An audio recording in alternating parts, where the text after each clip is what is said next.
Africa News poursuit le feuilleton entamé sur la CPI, la Cour pénale internationale, dont les détracteurs sont de plus en plus nombreux sur le continent africain. Arrêt ce jour sur la 15e session de l'Assemblée des États parties qui s'ouvre aujourd'hui donc à La Haye. Prévue par le statut de Rome qui fonde la CPI, l'Assemblée des États parties est le principal administrateur et le corps législatif de la CPI.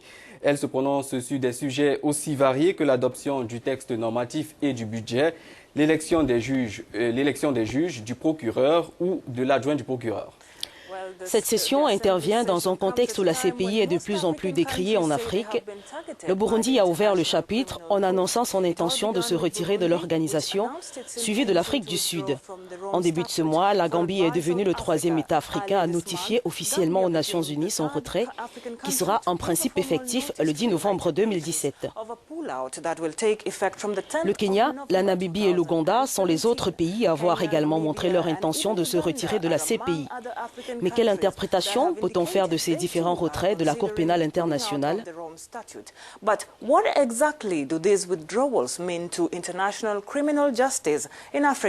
Nous sommes en ligne avec un avocat principal de la CPI à La Haye, aux Pays-Bas, Chief Charles Teku. C'est un grand plaisir pour nous de vous avoir dans ce programme aujourd'hui.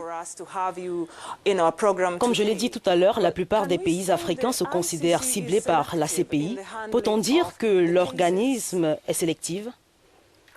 Now, discrimination or selectivity, as the case may be, la question de la non-discrimination ou de la sélectivité selon les cas est une obligation conventionnelle et cela doit être pris en compte. Dans tous les traités majeurs du monde, il existe une disposition sur la non-discrimination et puisque l'Afrique a soulevé ce problème, il y a déjà un moment, cette accusation de ciblage exclusif du continent ou de discrimination, la CPI aurait dû prendre des mesures sérieuses et agir suffisamment tôt pour dialoguer avec l'Afrique et voir comment cette question pouvait être résolue. Retenez que l'Afrique respecte les objectifs originaux du statut de Rome, que nous tous soutenons d'ailleurs.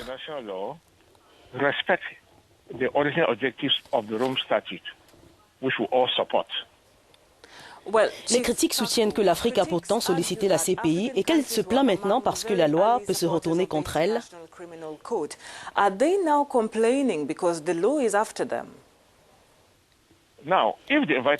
Écoutez, si certains pays ont pris l'initiative de solliciter la CPI et qu'aujourd'hui ils s'en plaignent et n'arrêtent pas de s'en plaindre, cela signifie que quelque chose ne va pas. J'ai argumenté et beaucoup de gens ont soutenu que l'Afrique, par exemple, ne fabrique pas les armes. La CPI, bien que sollicitée, aurait dû mener des enquêtes approfondies contre les fabricants d'armes et les distributeurs qui perpétuent les conflits. L'Afrique a vu dans la CPI la seule opportunité pour le continent d'être sur un même pied d'égalité avec le reste du monde et dire plus jamais. Et je le dis parce que depuis l'époque des Nations Unies et avant l'indépendance des pays africains, l'Afrique n'était pas un sujet de droit international. Mais avec l'arrivée de la CPI, les enfants du continent ont pensé qu'il y adhérant massivement, les crimes allaient faire l'objet, allaient s'arrêter, et on parle de la traite des esclaves ou la colonisation allait s'arrêter définitivement, et que les auteurs de ces crimes qui se trouvaient sur le continent africain pouvaient être jugés. Alors que cette assemblée des pays membres se tient, les critiques appellent à une réforme. Vous qui êtes membre de la Cour depuis un certain temps, de quelle sorte de réforme a-t-on besoin?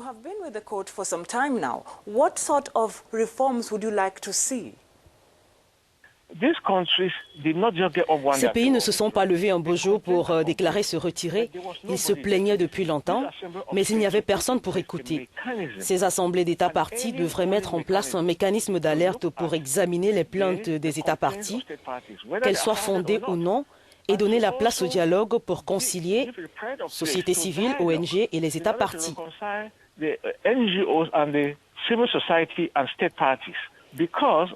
Parce que ces soi-disant sociétés civiles fournissent un rôle majeur, le rôle d'appui à la CPI, mais alors qu'il y a un problème ici, la société civile en Afrique a été politisée, ses sources de financement proviennent d'un intérêt particulier dans l'Ouest et de nombreux régimes en Afrique les perçoivent comme des outils mis en place dans le but de déstabiliser leur régime.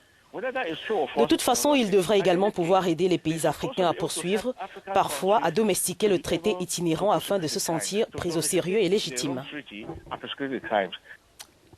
Voilà, c'était Chief Charles Taku, qui est membre du Conseil des avocats de la Cour pénale internationale, qui revenait là, grosso modo, sur le rapport entre l'Afrique et cette organisation qui est très décriée sur le continent.